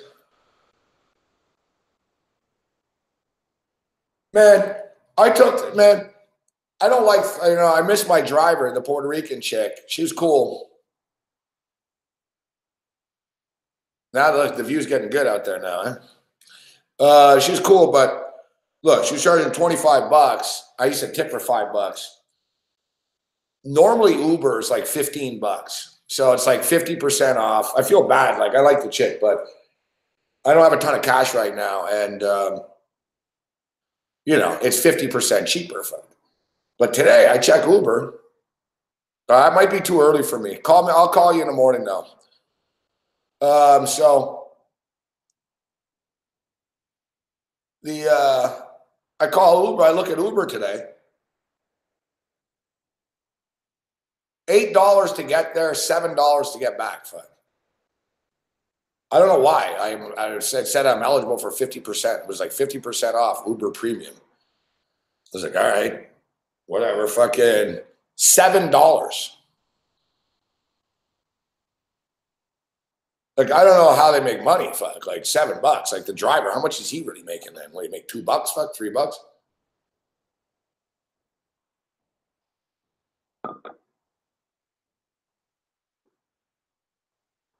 And I got the same Uber guy back. It was funny. It was a Bulgarian guy, so clean cut, really nice car and shit too. So we're driving there, and he asked me. He goes, oh, you going to bet the? He goes, you going to bet the horses? I said, no. I said, yeah, I bet horses sometimes, but I'm going to bet sports. And he goes, oh yeah, FanDuel, right? And I said, yeah. And he tells me, he goes, I'm very good at picking winners in the EPL. He goes, I'm Bulgarian. I watch football. I watch soccer only. And he goes, but I watch all the EPL games. So I told him, oh, you could bet here on EPL. He's like, oh, yeah. Like fucking, he's telling me, he goes, oh, I bet online and stuff, right? So fucking, he's an older guy, but he knew his shit. So he's betting online. So he'd never been to FanDuel Sportsbook before. So he let me off. I go in. I didn't hang around. I placed my bets. I would have stayed longer. I was going to smoke one and shit, but there were state troopers everywhere. So I went in, I placed my bets, I came out. I was in there for about 10 minutes. Like I sat down, maybe 20 minutes. I actually sat down upstairs in the horse area just to gather my thoughts and write my picks down, like circle the sheets and shit. And I did the Uber. And when I hit Uber on the way out, it said, be there. It said 1 minute.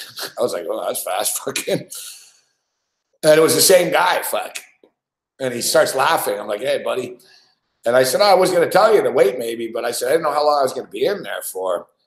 And he told me, he goes, no, I had to go in and look. So he goes, I wanted to see if I bet on soccer, where it was and stuff. So he actually went in when I went in after I came out. There he was. He went in, pushed the guy down the stairs and blamed me and left.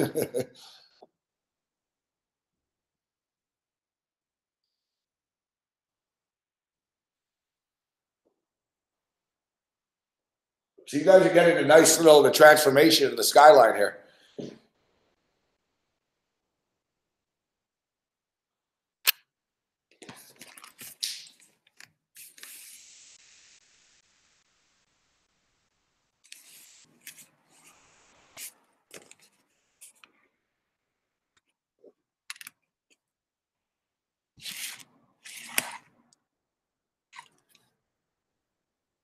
It's too bad that stupid condo is blocking some of the other buildings now.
See you, Grinch.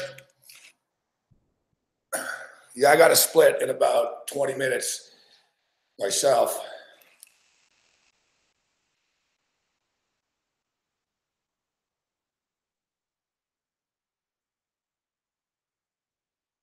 Didn't Carmelo Anthony wear number 7? I'm going to be wearing a jacket too. I think people are going to think like this is a Nick Carmelo Anthony jersey. It's Lowry.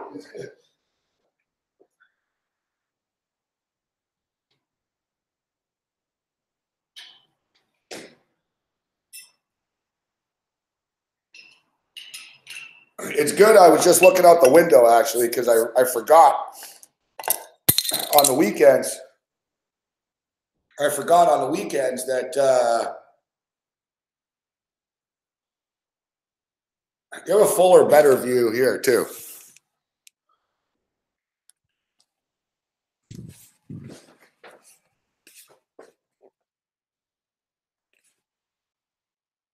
See what I mean? That there's like you see like the green needle there. The green needle is Times Square. Oh, it just turned red. That's like Times Square there area. And the little needle in front there, that's the New York Times.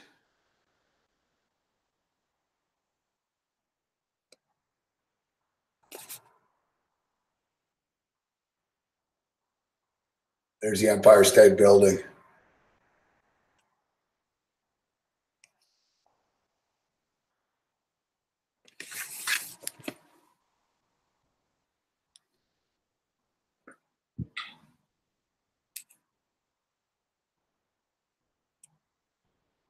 Oh, 15. That's right, Gino.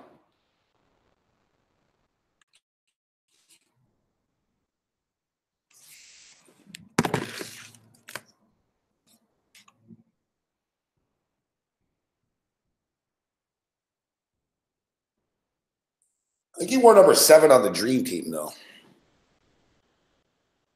Or the All-Star game. You know, they wear different numbers and shit.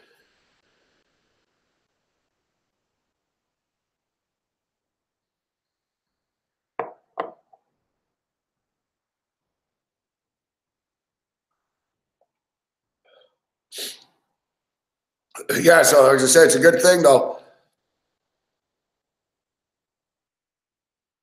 Yeah, exactly. With the Knicks, number 7. That's what I thought.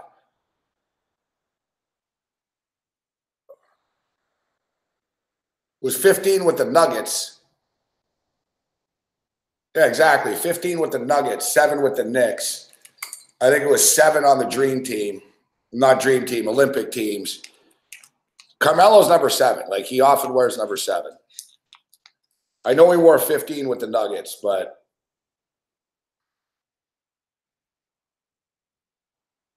I'm pretty sure too. Like the Olympic jersey is number 7. Yeah, bring it down. Why not, Riggs?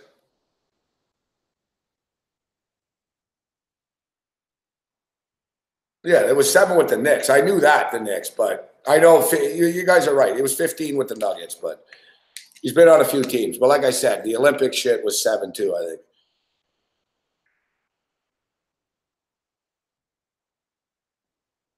So look, I'm going to be wearing. I don't have my Raptor jacket here. I wanted to bring it, but I don't have it. Fuck.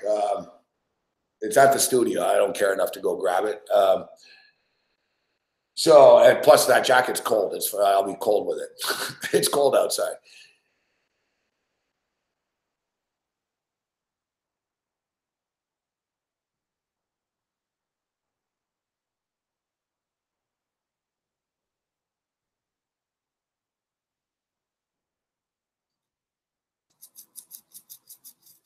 Yeah, so I was gonna say, yeah, the fucking ferry. It's good. I got to take the 616 ferry because I forgot on the weekends it goes to Hoboken too.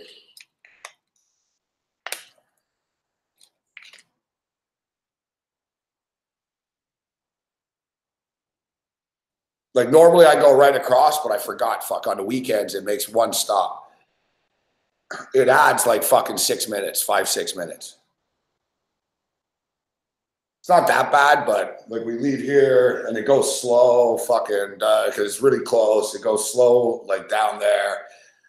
And then there's always more people to board from Hoboken. Fuck, so there's like a fucking ton of people. It takes forever. And then you fucking zoom across. Then it takes longer from there with the angle and shit. I've taken this ferry so many times, I noticed like they have to slow down at certain parts and shit.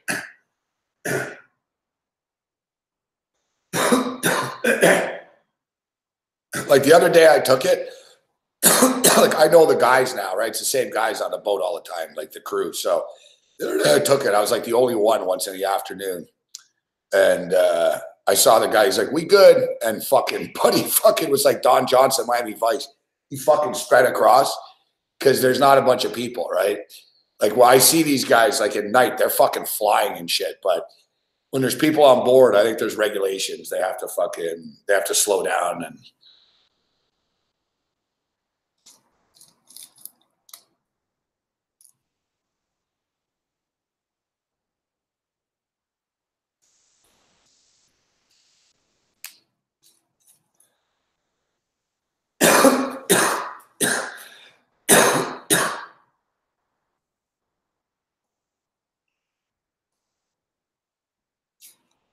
hey, it's good enough. I got a Raptor jersey on. What do you want from me?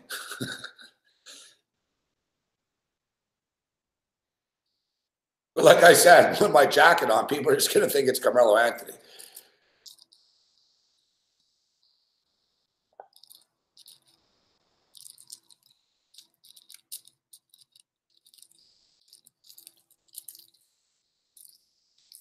I got to roll a few for the road here. All right, Sinbad. Who knows? Maybe I'll step up later tonight if I get home relatively early, but who knows what I'll do. I don't have a shitload of money, so it's not like I'm going to be too crazy, but like I said, who knows? Like I make weird decisions sometimes when I'm drunk.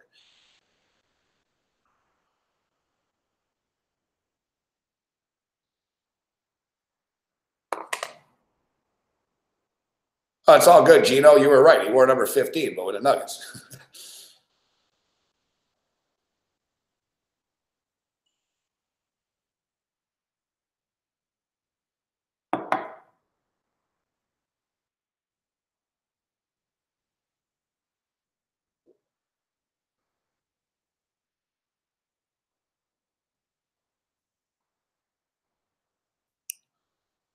I'll be honest with you. What I'm going to do is after the game, there's a Hooters right across the street. I've always seen it on TV, that Hooters.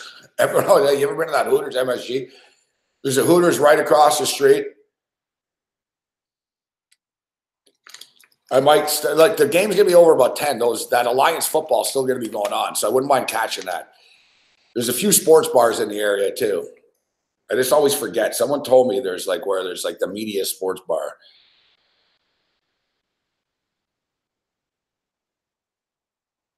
Like there's a bar in the area.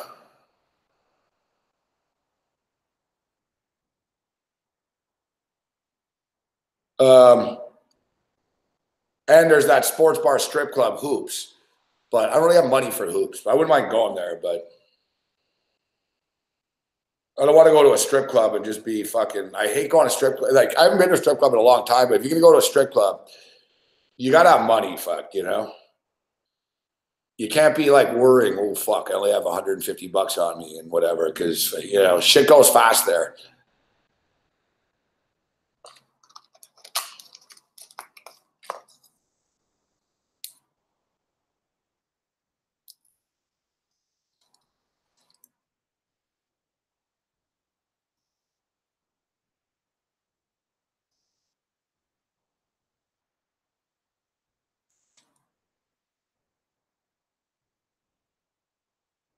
So I'm on Virginia. My boy Riggs is on Duke, but I'm on Virginia in this game coming up in a few minutes.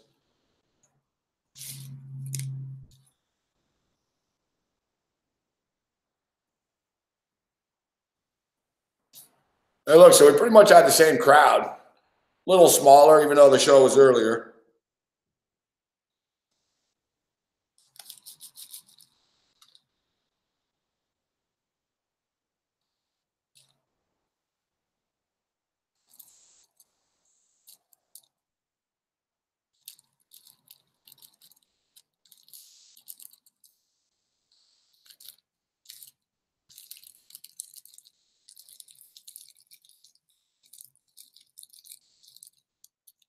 Fucking cold though. Fuck. It's fucking cold out right now. I want to drink the beer, but I got to walk to the ferry. I'm like, I don't really feel like drinking a cold beer like next to the Hudson River in the middle of the winter.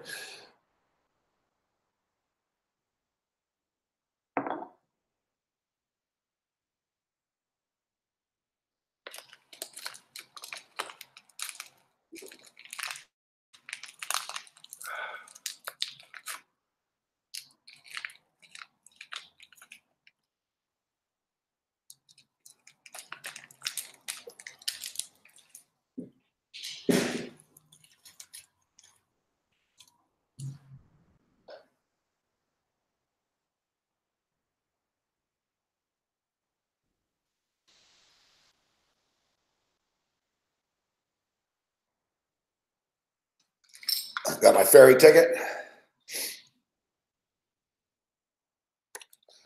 No need to bring my sports tickets with me.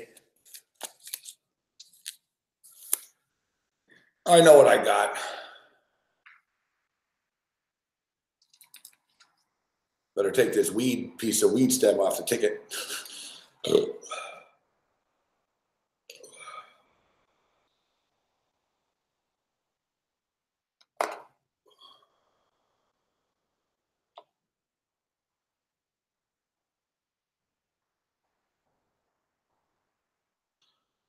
Now I'm on the clock. I got 20 minutes to be at the fucking ferry.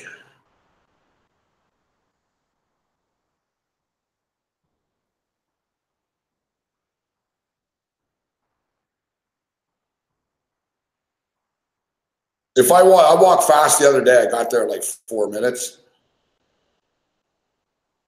Like it's basically, it's right there. But the thing is, I can't control a few things.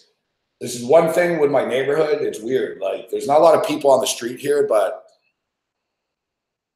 there's a lot of traffic.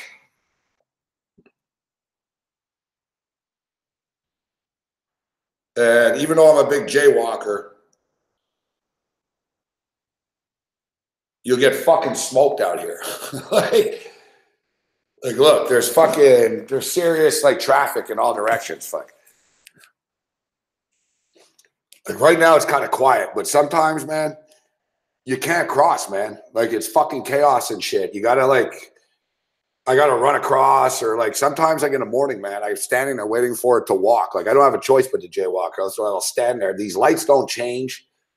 It's fucking nuts. And the thing is, though, there's fucking cops always on the corner and shit. So, and they're serious here too. You can't just like even says, oh, state law, wait for light and shit.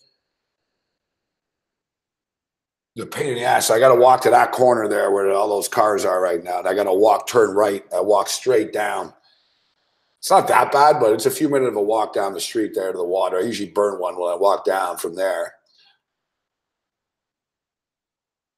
But like I said, in the morning, it's fucking congested. Like there's just thousands of cars. Like you can't, like it's just everywhere. Like this is Saturday night. This ain't rush hour.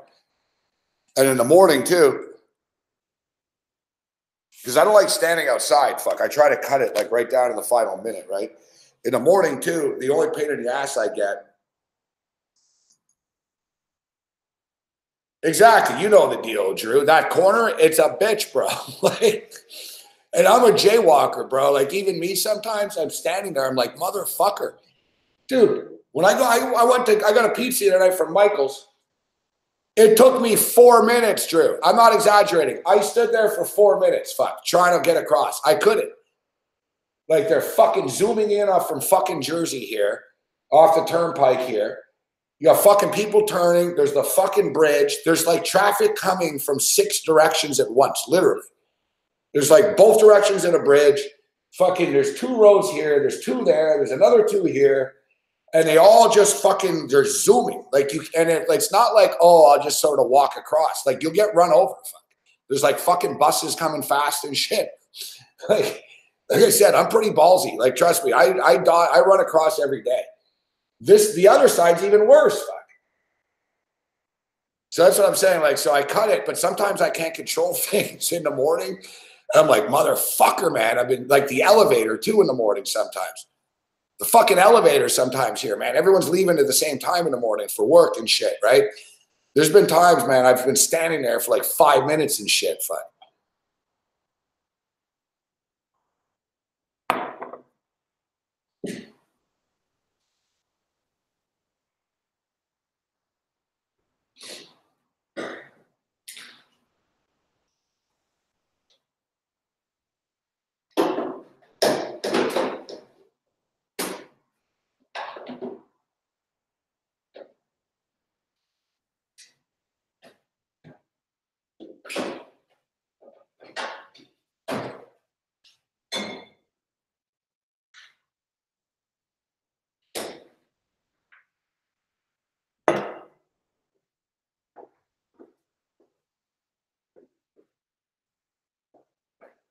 I got my plane ticket for Toronto, though.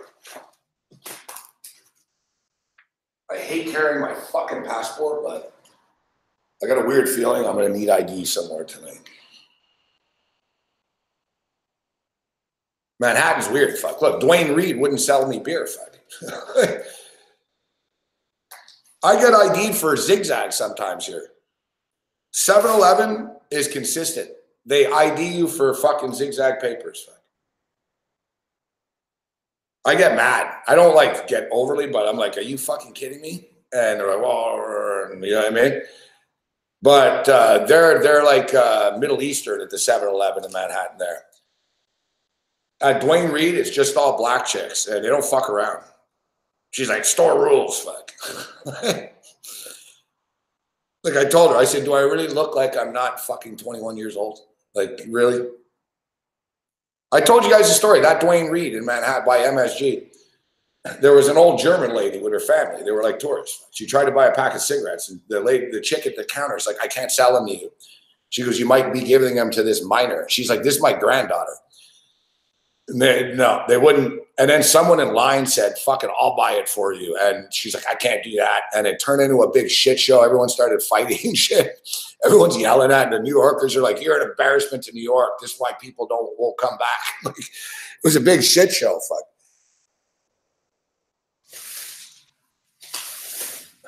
I didn't boycott Dwayne Reed because of it, but I saw that, and then Dwayne Reed wouldn't sell me beer. Fuck. I was like, are you shitting me? And then I even had a health card. I had my health card, which is ID.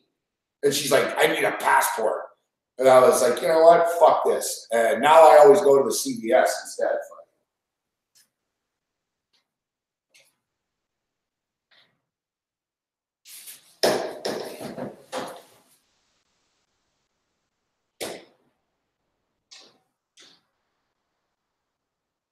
I'll go to Dwayne Reed if I'm really just, I got to hurry up or whatever. But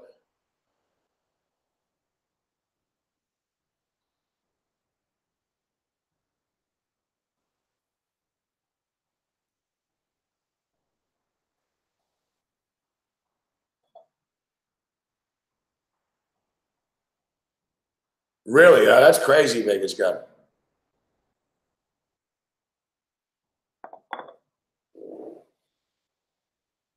I got to get going. Holy fuck, we're in that time now. Jesus Christ. Fuck, now I'm suddenly rushing.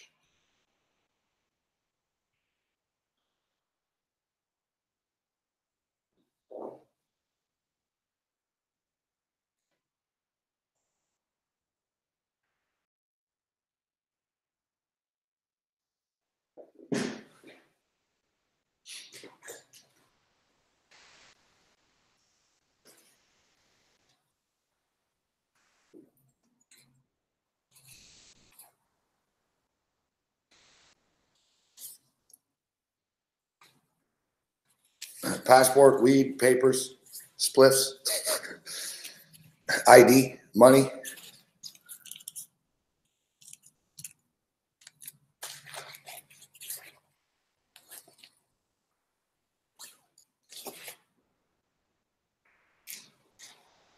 I need more money than that. Fuck.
I knew these party cups would come in handy.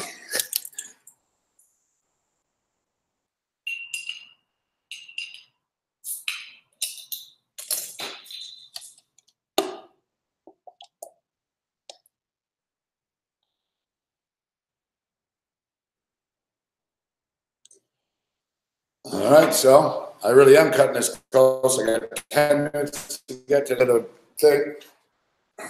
I'm good. Turn the TV off. All right, so yeah, I'm going to tweet out some pictures. I'll be tweeting out some pictures from outside MSG and all that shit. No Periscope. But I might be back and do a little recap for the Patriots here later. All right, guys. So I got to get out of here, really. I'm on the clock here. I got 9 minutes. Other than that, you're on your own later. I posted the pics.